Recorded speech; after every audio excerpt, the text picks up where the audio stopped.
Welcome to Viking Radio Theatre. My name is Walter Lutsch. I'm the production director for our show, and it's my pleasure to introduce to you all of our past episodes, now airing on KMRE 102.3's Community Playhouse, as well as KUGS 89.3. Viking Radio Theatre is a modern radio drama production, created every month by students from Western Washington University and other local artists. Our mission is to bring back the unique thrill and imagination of radio theatre, with new original scripts produced by the talented actors and writers we have right here in Bellingham. If you're interested in voice acting, script writing, or sound editing and effects, consider being a part of our show. You can get more details by sending us an email at vikingradiotheatre@gmail.com. And if you just want to listen to the show, keep tuning into KMRE and check out our YouTube channel, where you can listen to all of our previous episodes at youtube.com/vikingradiotheatre. Without further ado, we'll get into the show, starting with Activation by Eitan Loewenstein. At an abandoned garage, littered with random pieces of industrial junk, there sits a refrigerator-sized box, connected with wires to a laptop computer. Two men enter. Liam, a scruffy young man in his 20s, is talking excitedly as he leads Professor Stone, a college professor in his late 50s, inside. You're here to see what I built. It's important. Totally worth the hassle, I promise. Son, I understand what you're saying. I usually like a bit more information before driving out to an ancient garage in the middle of nowhere. Privacy, secrecy are key. This isn't complicated. Why don't you let me go? We can sit down in my office and talk this over. Let you go? Do you think I'm holding you hostage? You grabbed me after class, practically dragged me into your car, drove for almost a half an hour. What? No, this is science. It's all science. Don't worry. Relax, Professor Stone, relax. Okay. Let me start at the beginning. You remember me, right? I assume you were one of my students. I've had so many over the years, it's hard to place you. Professor, yes, I was. 4 years ago, I was in your oscillators and closed-loop systems class. Do you remember? You talked about the Feinberg oscillator. My mind was just... You said a Feinberg oscillator could sync up with the vibrations of the space-time itself and be used to construct a machine. Theoretically. This is all theoretically true, although completely impossible. There is no capacitor that can... Exactly, that's what you said. -4 megafarads. But I said no. I said, what about a crystal made of one of the heavier elements? A crystal structure that could maintain positrons in a... Look, I have one student every class who disagrees with me, says the machine is possible, that time travel could be real. Son, I've been teaching that class for 20 years. Same thing every year. Yes, but it can be done. I know it can, because I did it. Son. Liam. My name is Liam, remember? Professor Stone begins edging towards the door. Yes, of course. Liam, I remember. You told me in the car. Liam, the Feinberg oscillator violates no less than 2 of Maxwell's equations. These are real, verified laws of nature. And building a crystal of a heavier material, well, that's never been done. You're talking something 2 generations away from even being considered. I know. That's what I built. I've already explained. It's impossible. I'm afraid you've been wasting your time. Liam rushes over to the table and begins rustling through papers. Look, I have proof. Just read this. Read it. Professor Stone takes the papers and begins reading them, clearly unimpressed. After that day in class, I ran home and I couldn't stop working. I sat down in front of my computer for, I have no idea, days, probably. I couldn't stop. I gave up everything. School, my family, my girlfriend. Probably all think I'm dead, or hope. I found this place, this garage. Nobody's been here for years. I put a mattress in the corner, and this is what I've been doing for the past 4 years. Absolute focus. Professor Stone's eyes begin to widen as he reads, and as Liam finishes, he looks up from the data. If this is correct... It is. Then you've done it. You built it? That's what this is? The professor gestures to the box in the middle of the garage. That's it. I bought what parts I could. What I couldn't pay for, I stole. Equipment, materials, I had to do it. I couldn't stop until I made this.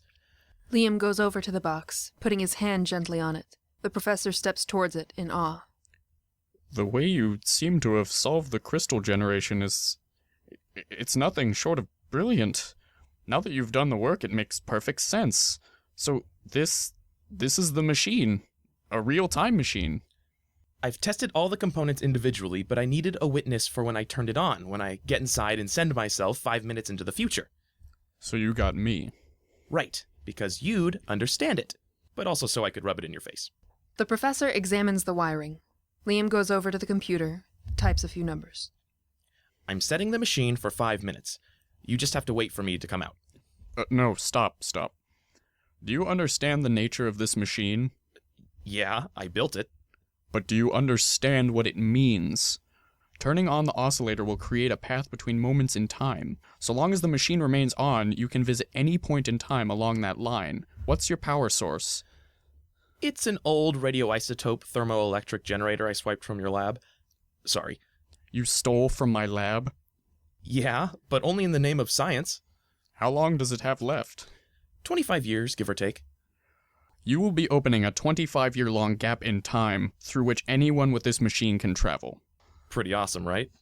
Incredibly dangerous. We don't know what will happen if you activate the machine.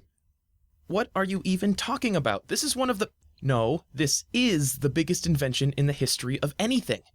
Right, and you've proven yourself brilliant. I can vouch for you. Why don't we take this machine apart and forget about the oscillator? I can make a few phone calls, find you a research job. Something top shelf. I don't want a research job. I didn't spend 4 years of my life trying to get a research job. I invented a time machine. I'm going to use it. Let's calm down and discuss. I don't think you've thought through all the possible ramifications of turning on your machine. You're opening a window to 25 years from now. Whoever has access to this machine can step through it and come out at any moment. That's the point. Time machine. I get it. What is your problem? Son, Liam, we have no way of knowing what society will look like 25 years from now. Who will be in charge, what kind of people they will be. We don't know who will find your machine. Which is why I built it here, miles from anything. I've been here 4 years, never even seen a car drive down that road. Nobody is finding this place. You don't know what the future will hold. I'm going to find out. What about weapons? What if some crazy person from the future wants to blow up the world? All they have to do is send a bomb back to the moment you turned on the machine. What about a virus, an army, a future version of you? All right, tell me. What are the odds? What are the odds something crazy happens? They're not 0. That's why you need to take this machine apart. Ethics. Think of the ethics. The ethics of time travel? You can't know until I turn this thing on. I took scientific ethics 205. Nobody knew the ethics of the internet until it was in every home. Read an article about the internet from the early 90s. Oh boy, someone in Nevada can learn the temperature in Reykjavik. Nobody could predict eBay, Craigslist, lolcats. The only way to figure it out is to turn it on. Fine. What about your ethics? Your personal ethics? My ethics are fine. I'm a scientist. You step into this machine, come out 5 minutes from now. What's next? You tell the world? Do you travel back and forth making yourself a billionaire? The president? The supreme leader of the entire planet? Shaping the world in your image? Build a model that will last 10,000 years?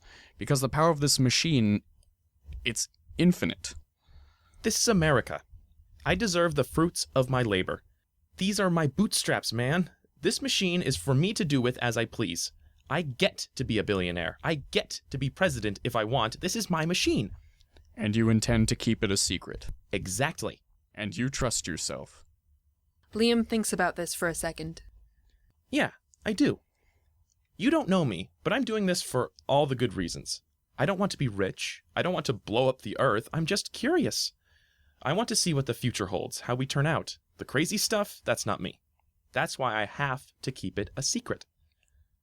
Well, then you've already failed. You told me. This causes Liam to stop and think. He chuckles. You're right. That's funny. Good call. All right, unplug it. The professor, feeling proud of himself, bends over to pull a plug out. Liam grabs a pipe and clocks the professor on the head. The professor falls to the floor and Liam plugs the machine back in. Liam stands in front of the computer. He hits a few buttons before pausing to look down at the professor. Well, let's see. Liam hits one last button. The end. That was Activation by Eitan Loewenstein. The narrator was played by Delaney Rogers. The professor was played by Adam Kane. And Liam was played by Tyler Detrick. We'll take a quick break and entertain you with a word from our sponsors. Did your attempts to impress your date with a fancy dinner go horribly wrong last February? I think I'm gonna be sick. This year, let us handle the romance. Introducing Holiday in a Can's new specialty item, Valentine's Day in a Can. If you thought that our Thanksgiving Holiday in a Can was an experience, you'll be amazed by our expertly planned dinner for two. Your date will swoon over the perfectly cooked roast, potatoes, and mixed vegetables found in our convenient canned dinners, packed in the finest industry-quality steel. Not only that, but the candles come pre-lit to set the romantic mood right away, and the Bombay Alaska for dessert is already flaming. Show your significant other how much you care by getting a Valentine's Day in a Can delivered to your doorstep by our dedicated forklift drivers, dressed festively for the occasion as Cupid and heavenly cherubs. Forget can openers. Pry out the lid with a chainsaw in front of your date to impress them even more. Order in advance and receive a tin of rose petals and 2 cans of champagne for free. Valentine's Day in a Can. Not even you can screw this up. You're listening to Viking Radio Theatre on KMRE 102.3. For our next script, we have Are There Word Assassins? Because There Should Be, by Walter Lutsch. In a library study room, 4 college students are working hard. They are wrapping up an English paper on the history of English. Okay, so I've got the section on Shakespeare and his evolution of language just about done. Kyle, you've got... I was doing the Middle English tales. Yeah, but which ones? Because I was going to bridge your section with mine talking about Beowulf. Are you doing Beowulf? Is that the one with the magic axe, or is that the one with the creepy monster in the cave? Isn't it actually the mother of the monsters in the cave? Yeah, Kyle, that's the one. Although it totally depends on your interpretation of which character is the monster. Are you telling me there's more than one monster in that story? Yep, and like a whole bunch of Vikings, all with different names. We're too far into it to switch topics, aren't we? Definitely. I'm almost halfway done with my stuff. Besides, you were the first one to sign up for a topic. What happened? I didn't know this story was going to be so gnarly. What did you just say? I didn't know this story was going to be so gnarly. What the hell is gnarly? You've never heard somebody say gnarly before? Nope. Pretty sure I haven't. I say it all the time. No, you don't. I spend most of my time with the 3 of you, and I've never heard that word, if it is a word. I don't really use it myself, but I know there's plenty of people who do. Yeah, it's like hella. Or YOLO. Nuh-uh, YOLO has officially died. I hope so.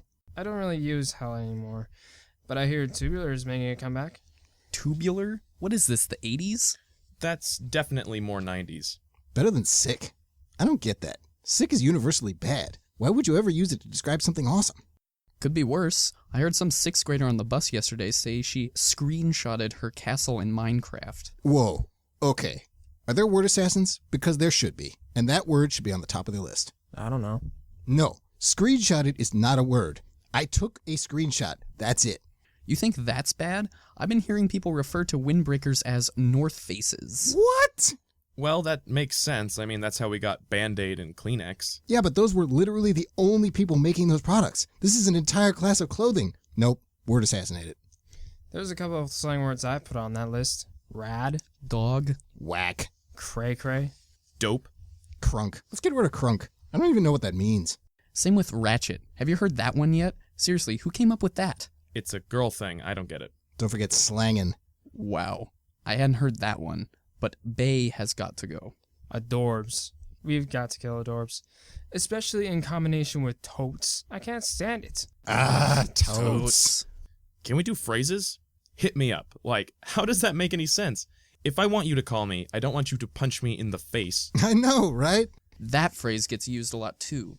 I can understand certain people using it, but when teenage girls get together and every other sentence is, I know, right? It gets a little annoying.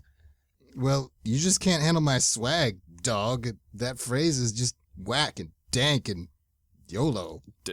Too much. You're like a walking stereotype. Well, a sitting stereotype. Psh, walking. Ain't nobody got time for that. Dude, that's totally nar-nar. Really? 2 people say that? I'm telling you, word assassins. Would they be assassins who take out anybody who uses these terms? It'd be a YOLO apocalypse.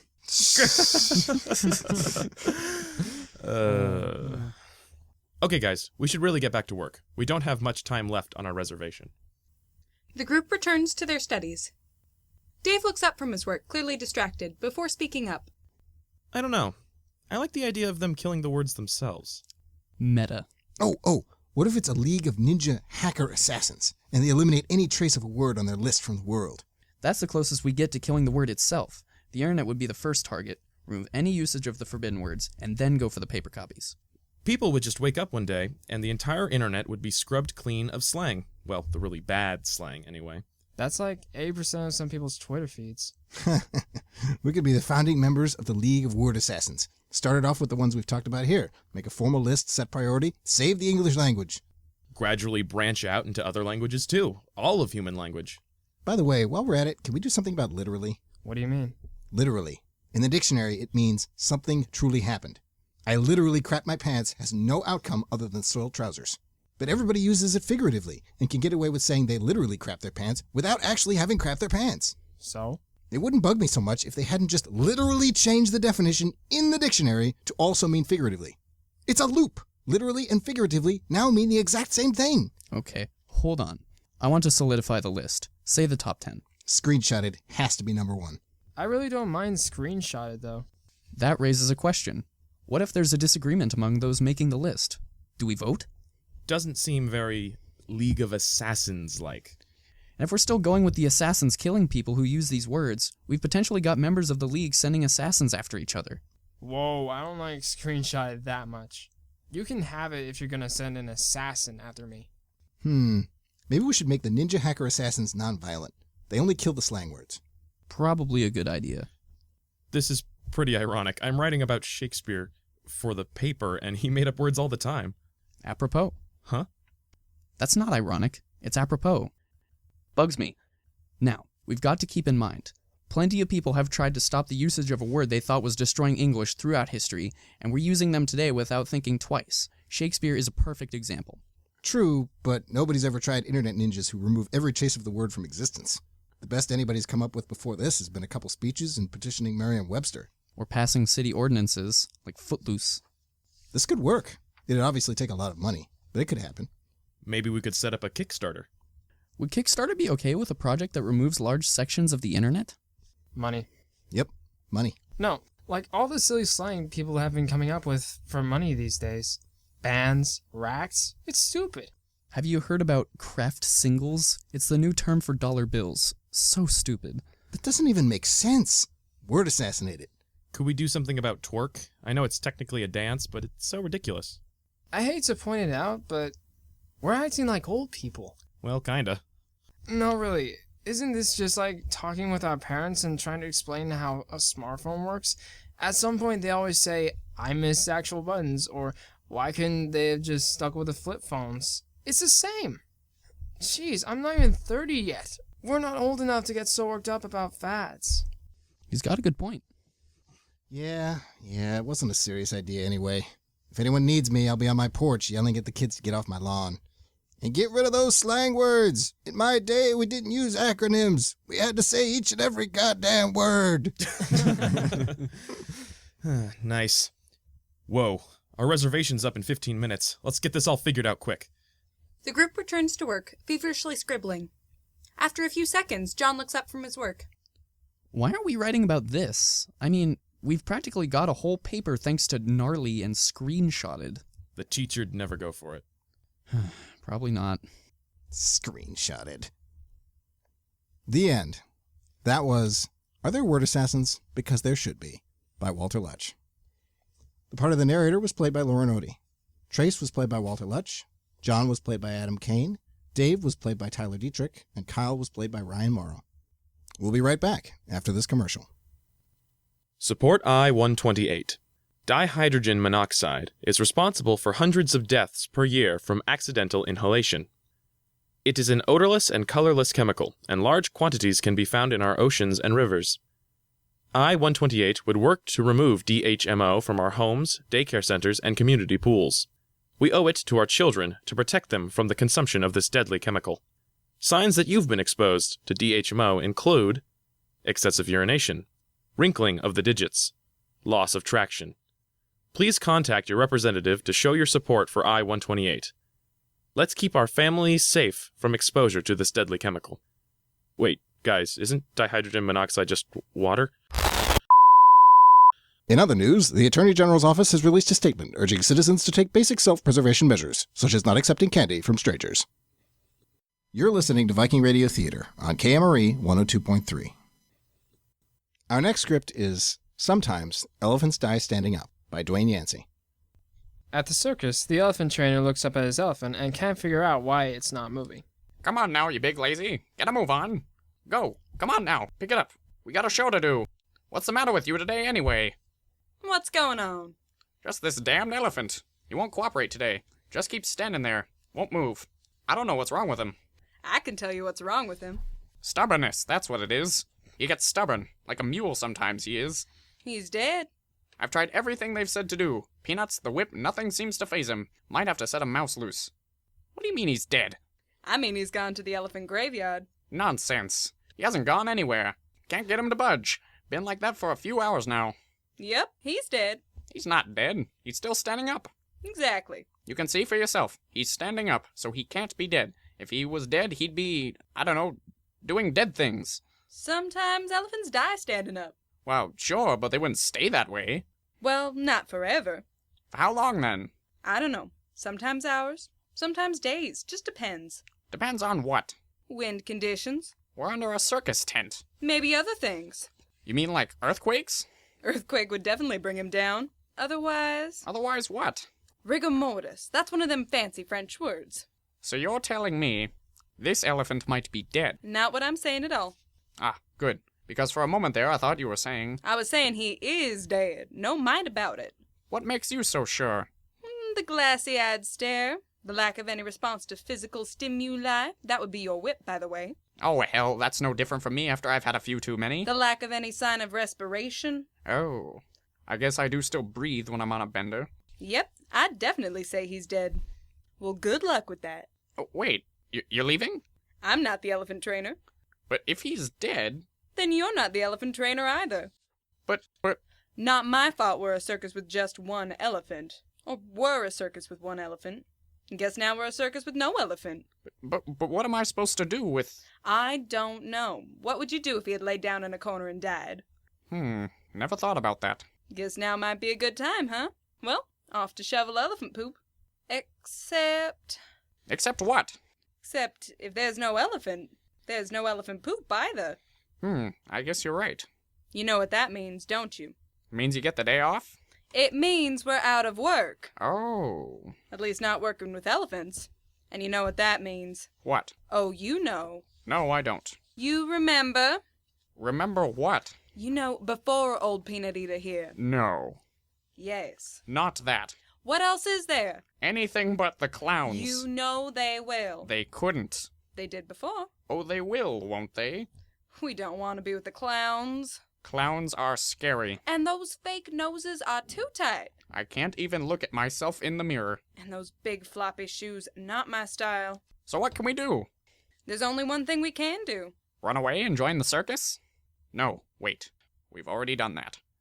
So what can we do? We have to get another elephant. Right, another elephant. Of course. Why didn't I think of that? So where are we going to find another elephant? I don't know. We'll buy one somewhere. They probably have them on Craigslist. Right, we'll buy one. How are we going to afford an elephant? From the money we make selling this one. We're going to sell this one? Ought to try, don't you think? I suppose. But who's going to buy a dead elephant? Well, nobody. That could be a problem. Nobody who knows it's dead. But won't they know it's dead? You didn't know it's dead, and you're the elephant trainer. True. Say, you're using your noggin, aren't you? Got a lot of time to think when you're scooping up elephant poop. I got lots of ideas. I see. So, how are we gonna find somebody? It's the circus. I bet every kid here wants to take home an elephant. But kids ain't got no money. No, but their parents do. Ah, so he's a souvenir then. Exactly. A keepsake. Speaking of keep, I got another idea. What's that? We keep some of the money. But I thought you said we'd use it to buy a new elephant. We will. But how can we do both? We sell this one for a lot of money. We buy a new one cheap. And then we keep the difference. It's called profit. Learned that work in the concession stand. You've worked the concession stand? Gotta do something. Can't shovel elephant poop all day. Wow, you've really moved up in the world. And I don't want to have to move back down. Certainly not to. Don't even say it. No, not gonna say it. Just thinking of it gives me the willies. Agreed. So we gotta sell the elephant. Yes. For a lot of money. Definitely a lot of money. More money we sell it for, more we get to keep. Yeah. We could make so much money. That we could buy our own circus. From ring cleaners to ring masters. We could live like kings. From shoveling poop to shoveling cash. There's just one thing. What's that? Won't they get upset when they find out it's dead? Maybe. Maybe not. Why wouldn't they be? Collector's item, maybe? Oh. What you call a conversation piece. Man, I gotta tell you, you got all the angles figured out. Like I said, a lot of time for thinking when you're bringing up the rear of the parade. And just so you know, that's quite a rear if you catch my drift. So this is our lucky day. Maybe not for Peanut here. He turns to the elephant and gives it a slap. But you know what, old boy? You're gonna make us rich. He slaps the elephant some more out of enthusiasm. Rich, rich, rich, rich. The elephant starts to teeter. Uh-oh. I don't like the looks of The elephant falls. that. Guess there goes our dream of owning our own circus. Guess that goes our dream of a lot of things. It's back to the clowns, isn't it? Clowns for you, maybe. Well, what about you? What are you gonna do? I'm gonna go find me some monkey poop to shovel. Man, that girl is always thinking. The end. That was Sometimes Elephants Die Standing Up by Dwayne Yancey. The narrator was played by Ryan Morrow. Borgnine was played by Adam Kane, and Flynn was played by Lauren Aide. And now a quick commercial break. Eau de Toilette. The calming scent of the morning air, specked with dew in the garden, as rotted cabbages and hot onions fester in the manure fields. Eau de Toilette. The sensual experience of uncovering the month-old cottage cheese fermenting in the back of your couch, caked in mold, stuck to the wall. Euphoria.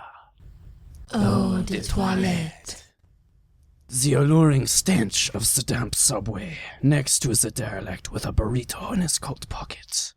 The fly from his beard flies over and kisses your nose. Eau de Toilette. Let the pungent aroma waft into your nostrils, like the sweaty ripples of a sumo wrestler's flapping cheeks. It is putrid and inviting. Breathe it in. Eau de Toilette. The new perfume by Lester Dank, Eau de Toilette. Available now in that one back alley dumpster you're afraid to walk by. Yes, that one. Eau de Toilette. You're listening to Viking Radio Theater on KMRE 102.3. Right now we've got They're Called Tweets, President Mubarak, by Sam Post. In the private chambers of Egyptian President Hosni Mubarak, he works at his desk with paper and pencil. There's a knock at the door, and Mubarak calls them in. The chief of staff enters. Mr. President, the people are revolting. You can say that again. No, sir, I mean they are actually revolting. What seems to be the problem? They want a middle class, sir. They've got one. It's disappeared, sir. Disappeared? You are in the middle class. I'm the only one, sir. We basically have two economic classes now, sir, the poor and the billionaires. Which one is revolting? The poor. That's good to hear. I've got enough problems without having a bunch of unhappy billionaires on my back. I'm not so sure, sir. There are so many poor people. So where exactly is this revolt? In the streets. Then close the streets. We've tried that, sir. They keep moving to another street. We can't close them all. Of course we can. Impose a curfew. Yes, sir. A couple days later. The people are still revolting. I'm sure they are. The curfew isn't working, sir. Why not? They won't listen. It's impossible to enforce. Cut off the telephones. That'll stop them. They aren't calling each other, sir. They're using the internet. Excuse me? The internet, sir. Computers wired together. They can do that. Yes, sir. They also have wireless devices, and they text. Since when do the common poor use these internets? They use it quite a bit, sir. And they talk to each other on these? Yes, sir. Mostly with social networking sites. Why would the common peasant need this? Fun, mostly. They share things and tweet. For example, yesterday I posted some amazing pictures of my granddaughter's birthday party. In some ways, I think it makes for a richer online experience. Isn't that nice? They also use these sites to discuss politics and plan protests. Then this is the problem. What are the names of these so-called websites? Facebook, Twitter, YouTube. Shut these down immediately. I don't know if that's a good idea. If it resides inside my head, then by definition, it's a good idea. Would you like to have your head cut off? No, sir. Then ban these Facebooks and Twitters. Yes, sir. 1 day later. Mr. President, the people are really revolting now. Tell me about it. It's not a modifier, sir. It's a verb. Hundreds of thousands of them are in the streets now, revolting. I'm afraid they might set this building on fire. Still that middle-class crap? The economic grievances have been building for some time, sir, but the more immediate problem now is Facebook and Twitter. I told you to shut those down. We did that, sir. It made the problem worse. If we turned it off, then why is it worse? The people want to tweet, sir. They want to update their Facebook status and connect with their friends. They're angry. Have the police arrest them. Not an option, sir. If it comes out of my mouth, then it's an option. The police are on their side. On their side? Yes, sir. But the police work for me. Police are people too, sir. The revolt is widespread. So the police are not following orders. No, sir. Then call out the military. I've never had any problems with them. That may piss the people off even more. Maybe so, but if we kill a few, then the rest will fall in line. A few hours later. The people are still revolting, sir. I'm well aware of that. Have we killed a few? Yes, sir. And they're still up to no good. They're fighting back, sir. They're filling the streets and burning government buildings. Then perhaps we should kill some more. You may want to leave the country, sir. Leave the country? You think I need a vacation? No, sir. You may need to leave permanently, sir. You would look very different without a head. I'm sure I would, sir. But part of my job description is advising you. And you would risk your life by advising me to leave my country? Only because it may save your life. Nonsense. Where would I go? South America is always a good option. And who would lead my people? They want to select a different leader. I don't understand. The people are ready for a change, sir. After 30 years, the best years of my life, and this is the thanks I get? That'll be all. You can leave now. They want change in their government. You're talking gibberish. You may go now. It's been a pleasure, Mr. President. I'm going to Paraguay. Paraguay? What's in Paraguay? Google it. What does that mean? Goodbye, sir. The end. That was They're Called Tweets, President Mubarak, by Sam Post. The part of the narrator was played by Lauren Odie. The president was played by Walter Lutsch, and the chief of staff was played by Delaney Rogers.